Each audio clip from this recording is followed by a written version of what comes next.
Hello, everyone. Welcome again to another episode of the Backyard Sportscenter podcast. Today, we'll be talking about weeks 2 and 3 of season 11 of the rBBL for both the 01, Boss01 and Boss03 seasons.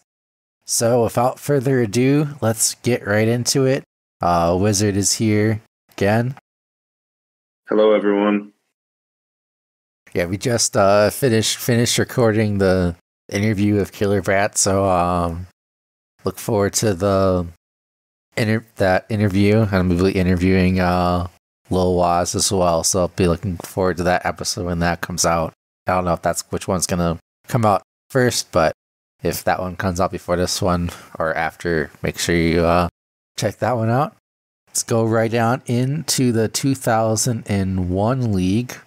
Week 2, game 1, we got the Devil Rays going against the Rockies. Andrew against Toast, and Andrew takes this one. Low scoring affair at Cement Gardens, 2-1. Thought Toast was gonna win that one, but struggled against the Devil Rays. Evil Magic.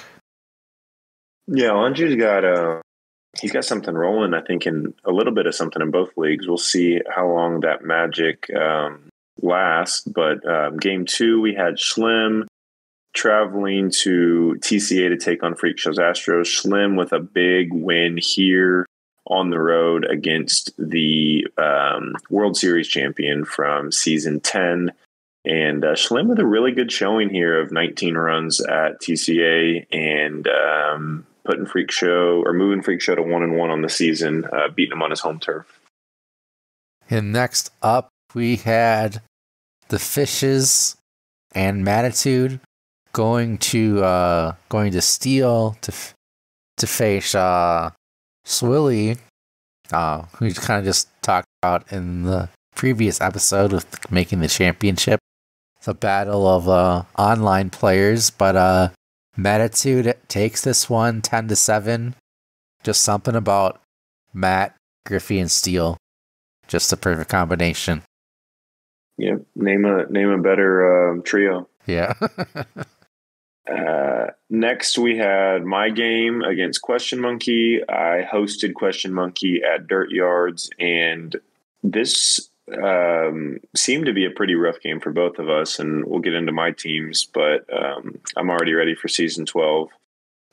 But Nate and I couldn't be further from differing opinions on that. But anyways, we sneaked this one out 2-0. Question Monkey actually won his game 2-0 on his side too, but he went to extras, and this season it's a default 0, and so we actually stay perfect on the season through 2 weeks, 2-0 for the Wombats. Funny enough, that kind of game I guess you still would have won technically because of the multiplier, but if you went to extra innings too, it would have been like a tie or possibly a loss, and it was because of what happened with you in the World Series that rule got changed.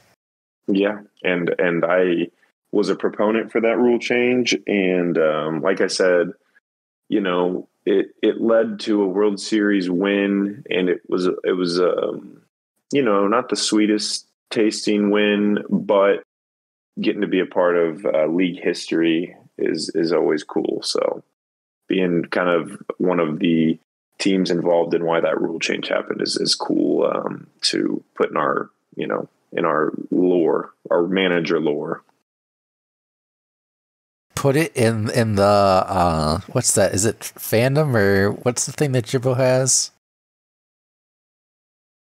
Yeah, put it in that under your coach. Yeah, put it in the fandom.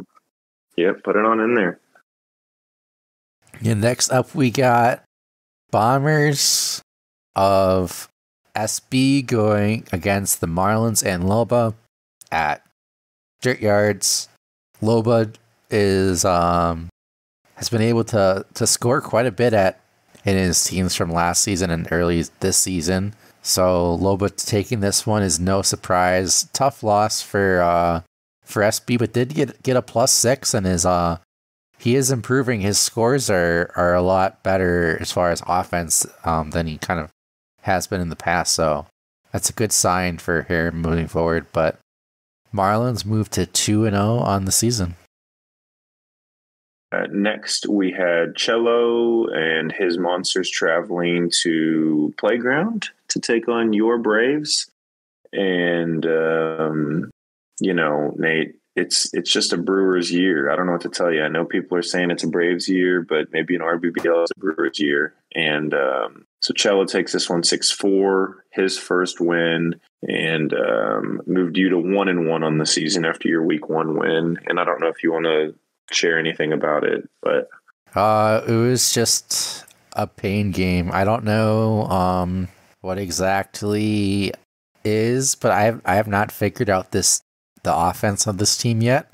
I don't know if there's anything to do with the version differences or timing slightly different, or between playing on Scum and not playing on Scum, but I have not figured out the offense. I mean, the defense has been pretty good so far. I mean, considering all things considered, but kind of a tale of two different seasons so far. If I can figure out the offense, I think this team has a shot at the playoffs, but we'll see if I can figure that out. A lot of season left. Yep. Next up, we got the Orioles, and I believe that's Mav going against the Expos. And the Expos are Lilwaz. So Mav takes this one, moves to 2-0 on the season, 6-3. And I think the Orioles have Pablo on their team. They do have Pablo on their team. I don't know if Pablo's ever had a undefeated first 2 games of the season so far. So Pablo is not used to winning historically, so Mav looks like to possibly be changing that narrative. No, we love to see it, and I'm glad to see Pablo in a veteran manager's hands, and it's good, to have Mav back, and good to have him 2-0 with Pablo. So. Next, we had HC and his Hornets traveling to Dirt Yards to take on Vis and his, I'm just going to call them the Red Sox. I know we have 2 iterations of the Pink Sox, but HC with another tough loss. HC has just run into 2 buzzsaws through 2 weeks. Going up against the 23 from Personizzle in week 1, and Vis puts up a 34 to HC's 14 here in week 2. So Vis hangs on at home to take this one 34-14 and get their first win on the season. Vizzery scoring a lot of runs early in the season, par for the course for them. That's it. And next up, you got the Melonheads going against the White Sox. I believe they have Melonheads. Their press team has been doing incredible. But the work on the field a little bit needs a little bit of improvement. White Sox winning this one 18-9. So both versions of the Pink Sox win this week. They've been winning and losing together, Vis said. Next, we had Personizzle's Reds hosting at Parks Department number 2, Bobby's Angels, and just a really good game. I know I've told you I haven't had a chance to watch a ton of games this year. My girls' volleyball season just ended, so I should have a little bit more time. But Bobby, he puts up a 12, but Personizzle hangs on with 2 really strong scores to start the season, and Personizzle moves to 2-0 with an 18-12 victory over Bobby. Yeah, Bobby has had a rough schedule early on, going against P. Sanchez and then Personizzle for the first 2 weeks of the season. That's a tough schedule. Mm-hmm. Blame Marco. Blame Marco. Blame Arco. Oh, I thought you said blame Marco. No. I blame Arco. I had to play Pete Wheeler in week 1 in both leagues. Yes. Arco didn't make the schedule, but I guess the names were so close. I thought he did. I'm pretty sure he Arco did. make. Yeah, that is correct. Arco did, but Oh, you're saying Marco didn't make it? no. But there's Marco is like gets joked about so much. I just thought you're making a shot at Marco for whatever reason. Yeah, Marco is like the goat for all the jokes. Yeah, so I was like, it just was like fitting that Okay, well, next up we had the Athletics and Martian Man going against the Brewers and Crazy. And Crazy this one wins this one in a low scoring affair, 6-3. Low scoring for Steel, but the Athletics beat the AI, so that's typically an improvement for them. They don't always tend up beating the AI, so that was good for them. Yep. And then the last game of week 2, we had P. Sanchez hosting the Giants. I just looked at it. It is Hines. And Pablo P. Sanchez just out of retirement, like it's a walk in the park. 13, super respectable score, especially with the new defensive constructions. Not quite his week 1 output in this league, but Hines only musters 4 runs on the road, and P. Sanchez moves to 2-0 with a 13-4 win. So that does it for week 2. Moving on to the week 3 results from the 2001 league. Got Loba going against Swilly, another battle of the online BBOL players. And Loba takes this one, 6-3. And moves to 3-0 on the season. Perfect so far. Question Monkey travels to Sandy Flats to take on Schlim. Schlim, 1 win through 3 weeks, and the 1 win did not come at Sandy Flats. So Question Monkey gets off the schneid here with his first win on the road with 8 big runs at Sandy Flats. Takes this one 8-3 against Schlim. Yeah, Slim had a pain game, gave up like 5 runs because of aluminum power bats. Oh God. So that was just pain. So feel bad for Slim. Hopefully have some better RNG next week. Just stop picking Sandy, Slim. I think he has picked Sandy like 3 or 4 times since I joined this league. Well, at least 2, because he had Sandy last season and this season. Yeah, maybe it was. Oh, yeah. We played at Sandy in my first season, but my home field was Sandy, so that makes sense. At least 2. So next up, we have Cello's Monsters going to Matt's Fishes, and this is also at Sandy. But this time, Matt puts up a plus 16, scoring better at Sandy than he did at Steel, which is really surprising. Put up a plus 16 at Sandy. That's really impressive.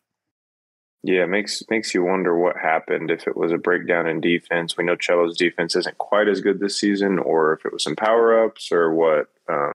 16 is a huge score, a monster score at Sandy, but a really pretty big score in this league generally with the new defenses. But good win there for Matt. Next, we had Silver Bullet hosting Anjou, the undefeated Rays, taking on the winless Bombers in week 3. And Silver Bullet puts up a really strong 9, takes this one 9-6 to give Anjou and his Rays their first loss and to give him and his Bombers the first win. So big time win for SV there in week 3.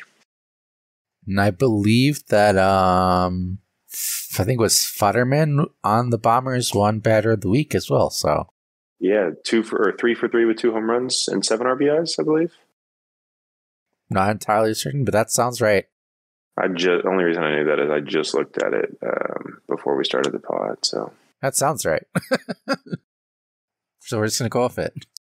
And next up, we had my game, another pain game. I just do not know what to do with this offense yet. And Freak Show, what's up? Plus 16. Honestly, surprised it wasn't more than that. So because of who was playing against and the field, only giving up 16 runs is actually pretty good for my defense. Just got to figure out the offense. Yeah, Freak Show, and not quite in mid-season form yet, but Yeah, you 6 not bad. You'll get there. You had a 12 in week 1, so I think or you just put all your eggs in the Brewers basket. Maybe. Yeah, not all of them. Not all of them. Next, we had my game against Toast. Always love a good matchup against Toast. We did not do drinks for this game, but I think Toast back-to-back streamed his with his new segment, which is really cool.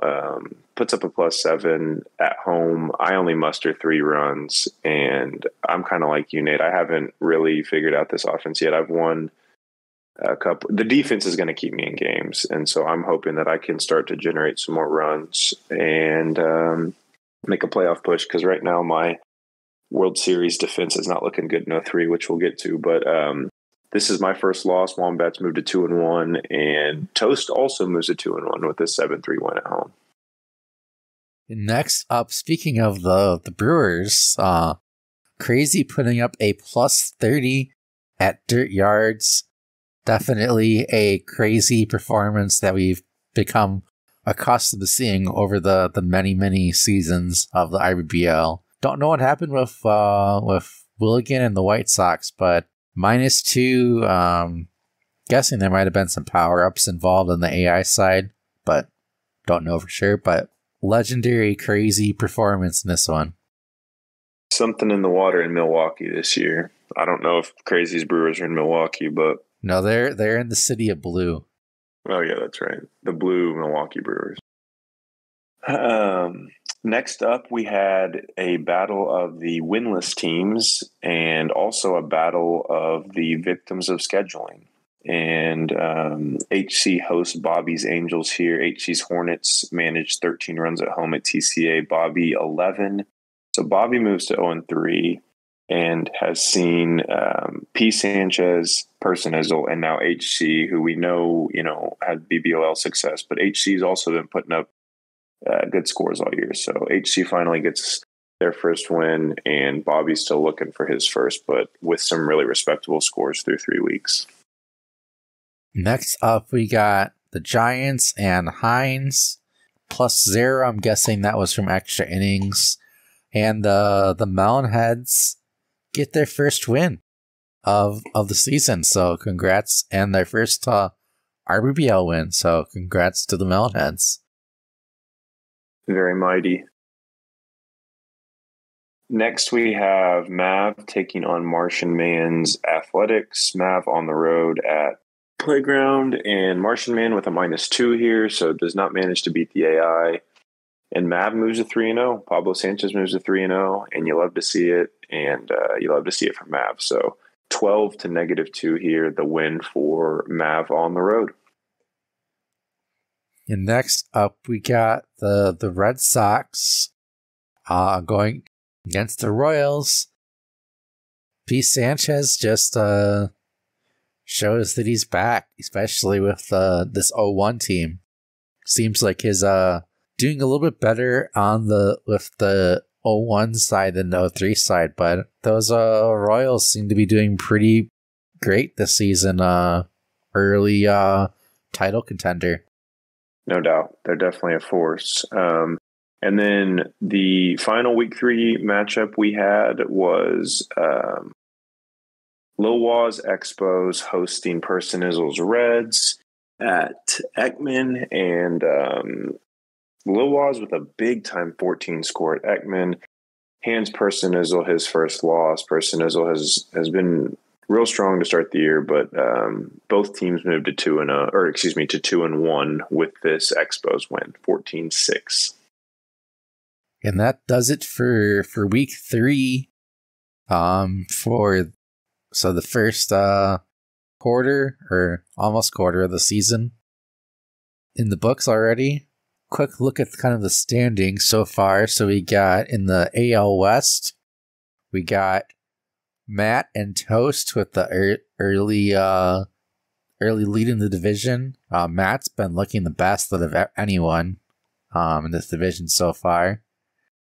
Kind of was surprised that the scores that they've been putting up, but especially with Fat Sandy. But if they can put it up, they might end up taking this division. Yep. Yeah, and then we've got a really interesting AL Central with defending champ Freak Show on top at 2-1, and then Question Monkey and Silver Bullet at 1-2, and then Schwilly at 0-3. But I don't imagine Schwilly continuing to play like this or to not win, and so I think that this division gets real interesting by the end of the year. Yeah, I hope that's the case for entertainment purposes. Yep, love the chaos. And then the AL East, we got Loba and the Marlins. 3-0, no real surprise there. Andrew and you are at 2-1, and the Blue Monsters at 1-2. This division might be pretty competitive based on the early results. So, I mean, all four of those teams have been doing pretty well early. So, this might be all four teams might have a shot at the playoffs. Yeah, it might come down to it. NL West, P. Sanchez on top, and really no signs of slowing down from the Royals. And then you've got Lil Waz, who's had a good start to the year with some good scores at 2-1, and then Halo and HC both at 1-2. And Halo's kind of catching stride a little bit, starting to put up better scores. HC really was just a victim of scheduling and has really played well for the most part to start the year. So I think that there might be some parity in this division too down the road. NL Central, we got the Pink Sox teams at 1-2, and then the Blue Angels and the Athletics at 0-3. I don't think the winner of this division will be less than 500, but has that happened before, Nate? Yes, it has happened before where the winner has been, I believe, 6-8. Season 5 with T-Boz was 5-9. Oh my lord. That should have been disallowed. All I gotta say is the Red Sox and the White Sox have to finish the same record, whatever that is. Yeah, and they will. I mean, there's no doubt in my mind. And Bobby's been a victim of scheduling too, so this is not going to look like this here in a few weeks. No. And the NL East, I will tell you what, I don't want any part of this division. You've got Eights and Mav at 3-0, Person Israel 2-1, and Hines at 1-2. That is a really tough division of managers, and real possibility that you get 2 wild cards out of that division, just based on the early performances. Oh, I would not be surprised at all if that's the case. That might be the division of death as of right now. Yeah, I think it is, just at first glance, yeah. Yeah, but that's how the 2001 league is looking. Think just for the do you want to look at week 4 at all, or do you want to just skip to the 03 league? I think 03 league. Okay, so we're gonna skip. For the sake of time, we're gonna skip predictions. Hopefully, they'll come back next week. But we have to we'll only cover 1 week instead of 2. So moving on to the 2003 league. First up, we had the Melonheads going to the Padres. That is SB going to Shrewsbury. That coach code always gets me for like half a second. I see MM and like I don't even know how that came about. It's like it's not even close to his name. No, it's not. So whenever I look at it, I had to think for a split second. Wait. I think that helps me. I don't know. And he's been around for a while. I think that's why. Because like right now, Halo is the one that's like Halo and Cherry and the CRK I got, but like Halo and Cherry is a little weird. So yeah, Shrews takes this one 12-0. Melonhead's losing extras. That's kind of a pain. But oof, double oof. Yeah, double oof. But Shrews bounces back from a rough week 1 performance to take this one 12-0. Week Next game we had P. Sanchez's Hornets hosting the Chris Fishes at Playground, and after a really big output week one, Chris only manages 2 runs here on the road, and P. Sanchez gets his first win in the 0-3 league with an 8-2 win at home. Yeah, and that was one of the match of the weeks. So if you have not seen that and want to make sure believe that is on the YouTube as right now. So if you have not seen that, want to check it out, go head over there to see the replay of that. Alex edited that and commentated that, so did an amazing job. So make sure you check that out.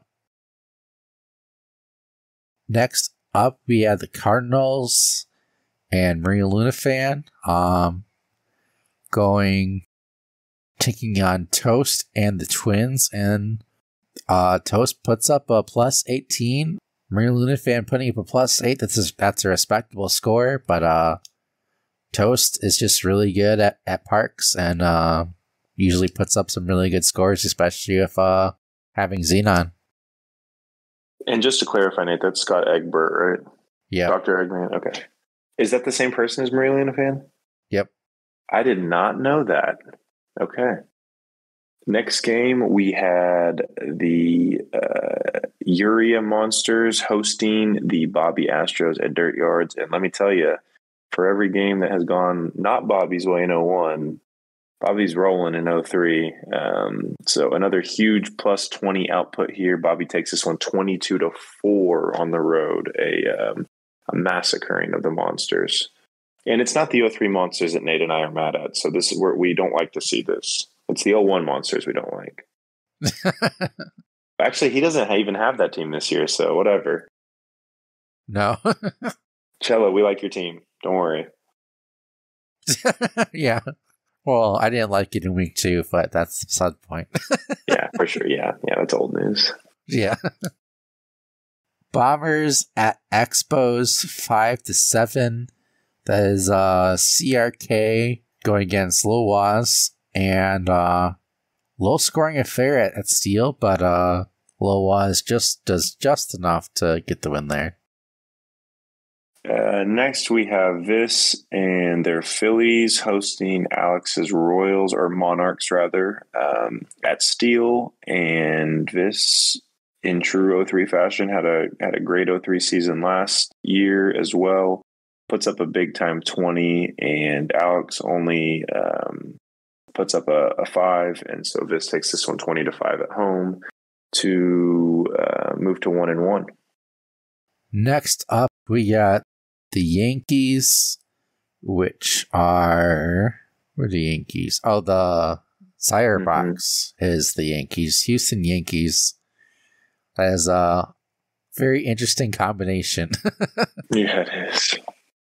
Taking on Pepsi, -8, kind of a struggle, but I know I thought he was streamed today, and he got some helpful tips during the stream and seemed to improve during the course of the game from taking the advice of some of the more experienced players in the league. So hopefully, no spoilers, Nate, because that's my matchup this week, but I am glad to hear that they were able to get some and hear some advice from the vets. I'm not saying I don't know. I don't even actually remember what the score was, but I just, from how he went from starting the game to ending the game, the skill you could see the wheels turning and the skill development.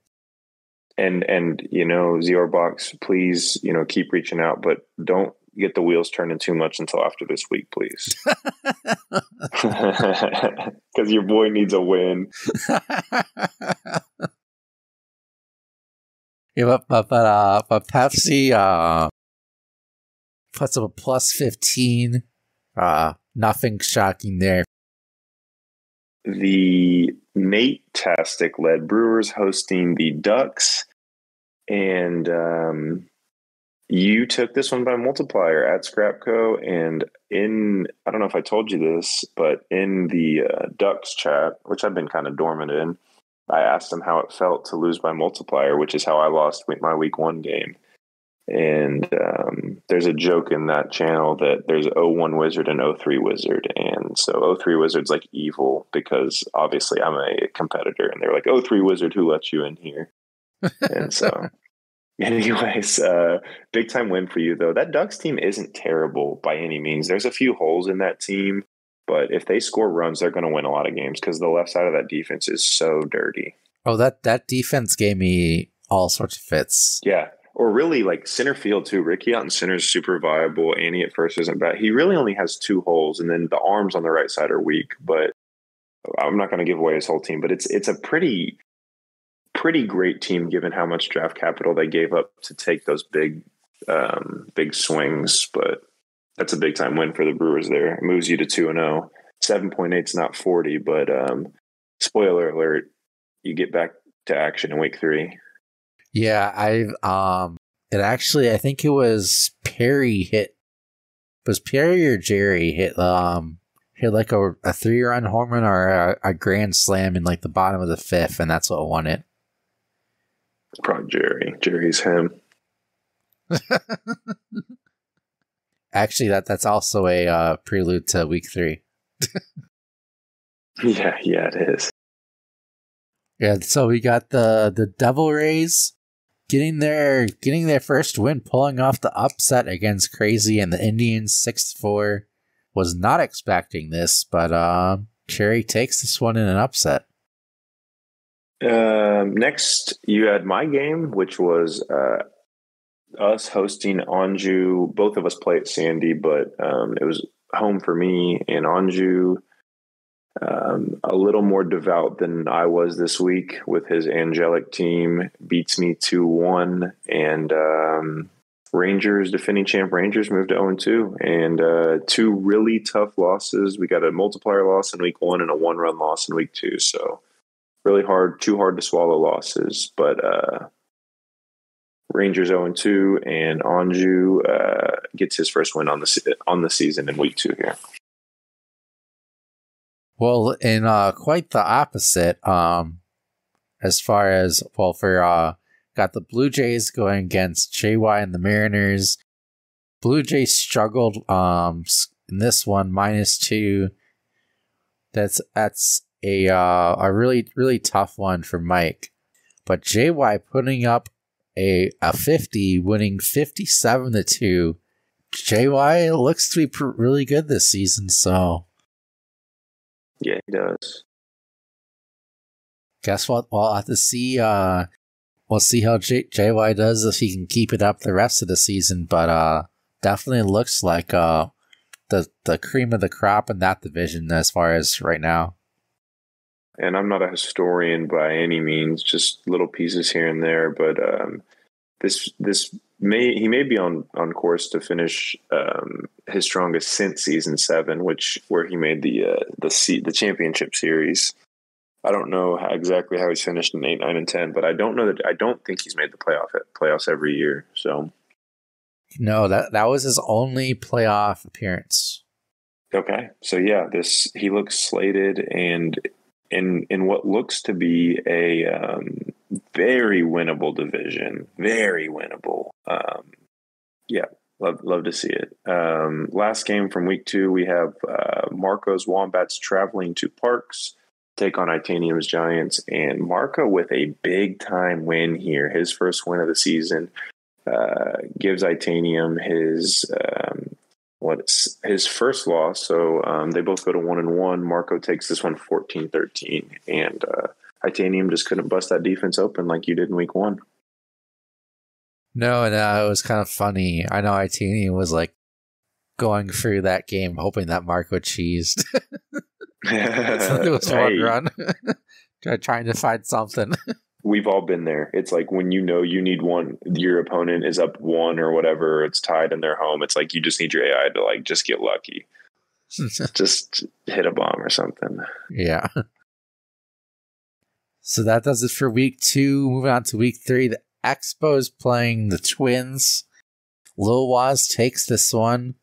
Toast only putting up a +7. It's a little bit struggling against the Expos defense. So See, Lil Waz doing well. No surprise there with that one. Yep. Next, we have Bobby on the road against Chris's Fishes. And since Chris put up that big time 19 in week 1, really struggling to find runs here in weeks 2 and 3, only manages 1 run. Bobby puts up a 9 on the road. Bobby moves to 3-0, takes this 1-9-1. Yeah, I remember in Chris's game, Stewart was just catching everything. Like, I believe it. It was like, you think that you could try to go after Stewart because of his weak arm, but he was just catching everything. So that was just a rough game. My very first strong memory of Star Moonbeam was in left field. I can't remember. It was season 6. I don't remember who had her. It was somebody at Dirt Yards. I want to say it was Uria, and she's a menace. It doesn't matter how bad her arm is. She literally they get to every ball. That's what I'm telling you. The CRK is going to win a lot of games because of how fast his outfield is. No balls are going to fall, but that's neither here nor there. Next, we had the Monarchs traveling to Ekman to take on Dr. Eggman's Cardinals. And Scott puts up a -1 here. And Alex manages 4 runs at Ekman, and it's enough to get it down the road. So Alex moves to 2-1 with that win, and Scott's still struggling to find some offense, but just be patient, give it time. So 4-1 victory there for Alex in week 3. That Royals or Monarchs, is like you like to call it, defense looks really intimidating early. Mm-hmm. Moving on, we got the Melonheads going against the Bombers and CRK, putting up a +12. That's a really good score so far, going a +13 and a +12 at home for the Bombers. You're gonna win some games if you can put up those scores, especially at Paveway, I believe it is. SB has another pain game, but he had a good game in 01, so maybe he's put all the eggs in the 01 basket for his team. That's it. Yeah, that's the luxury we have with 2 teams, right? Yeah. Speaking of teams or managers with 2 different teams, Vis here hosting P. Sanchez at home at Steel. And P. Sanchez still, like you said, kind of struggling to find runs here in the 03 League 7, obviously respectable, but this puts up 11 at home, enough to get it done. And after dropping that one in week 1 to Bobby on a huge score, Vis moves to 2-1 here in week 3 with 11-7 victory against P. Sanchez's Hornets. Yeah, from 2 players that have 2 teams to 2 players that are only in the 03 League. Uria going against Shrews, and Uria takes this one 16-9. The Monsters seem to have woken up, at least in this one, so we'll see if Uria found something in this one or if this was an anomaly. Next, we have JY and his Mariners, who just continue to roll. They travel to Ekman to take on the 8's Guardians, and 17-1 here, and that's a huge score at that field. And the arms obviously didn't matter because JY just continues to put up runs. I mean, 21, 57, and 17, just monster scores, and moves to 3-0 here. And 8's moves to 1-2 on the season with that loss to JY's Mariners. The Angels take on the Orioles, and the Angels don't score many runs, but they scored enough to win this one. Orioles losing to the AI, and the Angels take this one 4-1. Next, we had Marco's Wombats traveling to take on Cherry's Rays at Dirt Yards, and Marco gets another win after that first week loss to you and a pretty respectable score at that, a 14. Takes this one 5-0 on the road against Cherry's Rays at Dirt Yards and moves to 2-1 there. Cherry moves to 1-2 on their season. And next up, we had the Yankees and Zyrebox taking on Mike and the Blue Jays at TCA. Mike bounced back, winning this one on +8, best score of the season, and it was good enough to win this one. Zyrebox still losing to the AI, but only a -4 instead of a -8, so that's definitely an improvement. Mm-hmm. Next, Nate, I'm going to talk about my game, and I feel like it's poetic to let you talk about your game to end the week.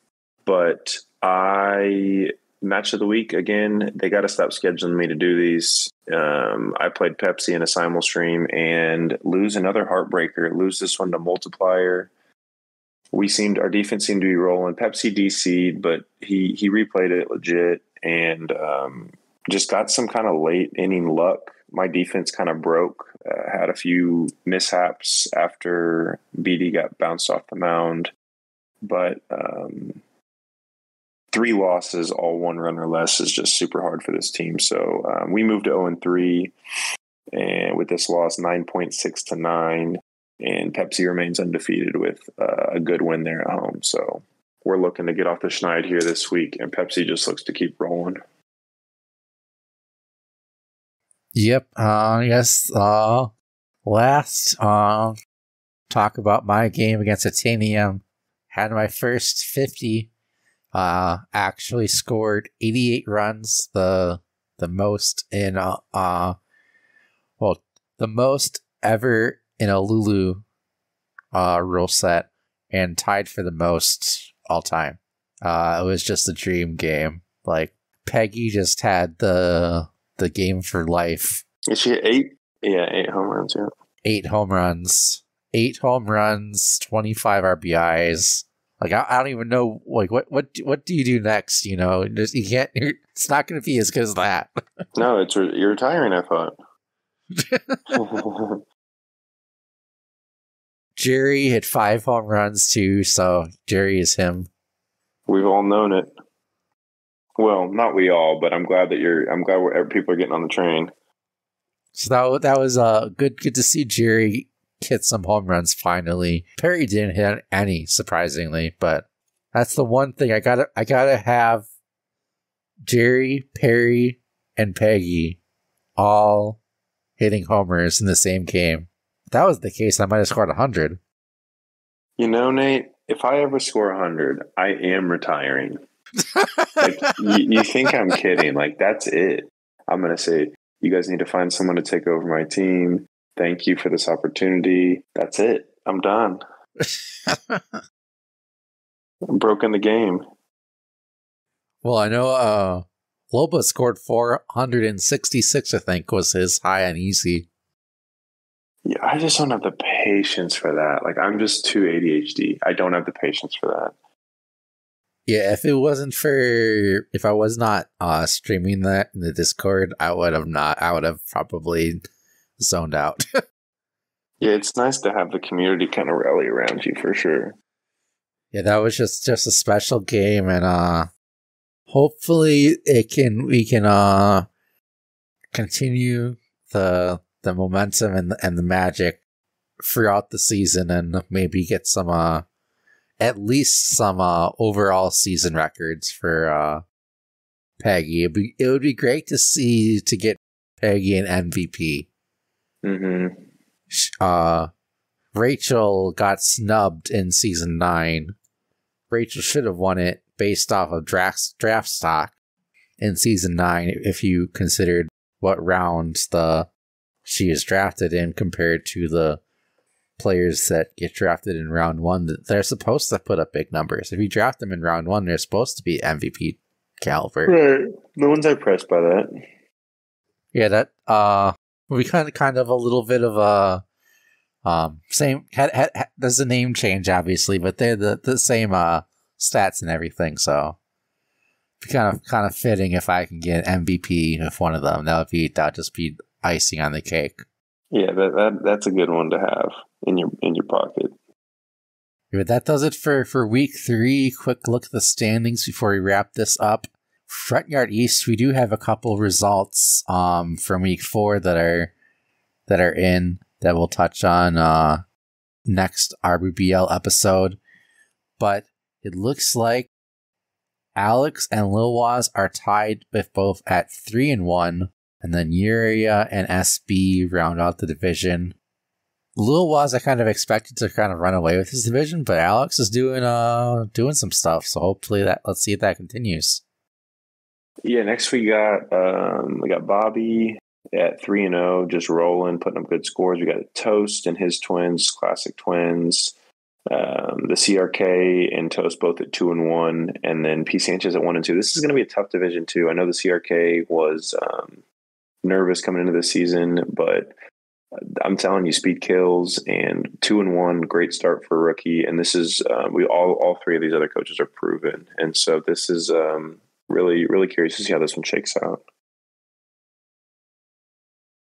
Yeah, next up we got the Front Yard West. We got Visery and his Phillies at 3-1. And then everyone else under 500, Chris and Shrew's proven coaches at 1-2. I'm sure both of them will turn that around. And Mr. Eggman, as you like to call him, 0-4, but hopefully he can turn that around too. And get at least one win. Don't want to see anyone go 0-4 or 0-12 or 0-14. Yes, right. Next we got my division. We got JY on top. We're rolling 3-0, huge scores. Hands down, my pick to win this division. Marco with 2 good wins here in weeks 2 and 3 at 2-1. Obviously, that defense is suspect. We'll see if that holds up and what he ends up with. My Rangers and Zior box is Yankees, both 0-3.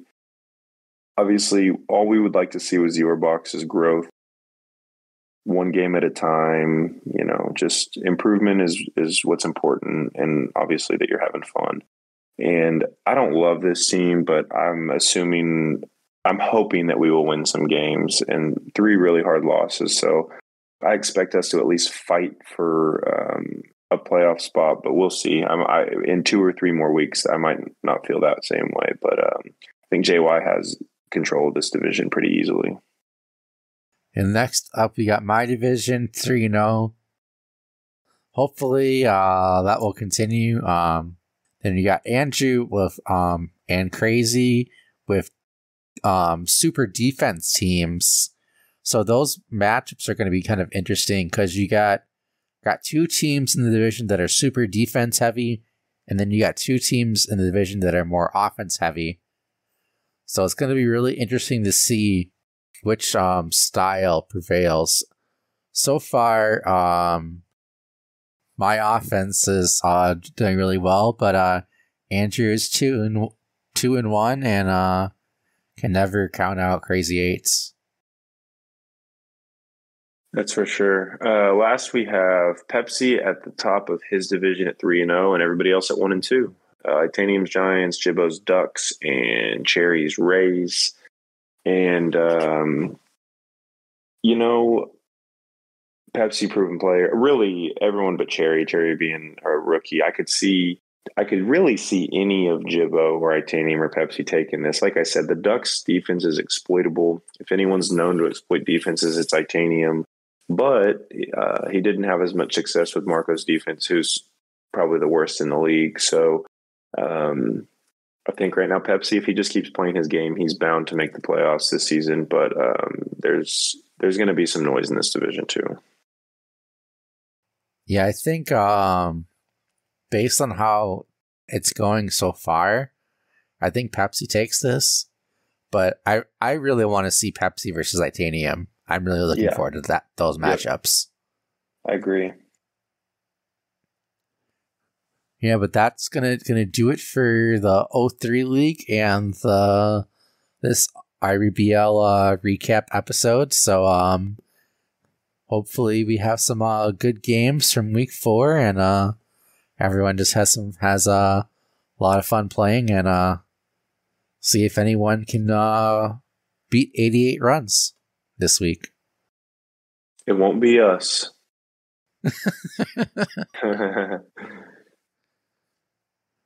Yeah, but that's gonna do it, and we'll see you guys in the next episodes or on next match of the week. I do not know exactly who will be, but I'll be posting that in the Discord once we figure that out. So it won't be us. It won't be.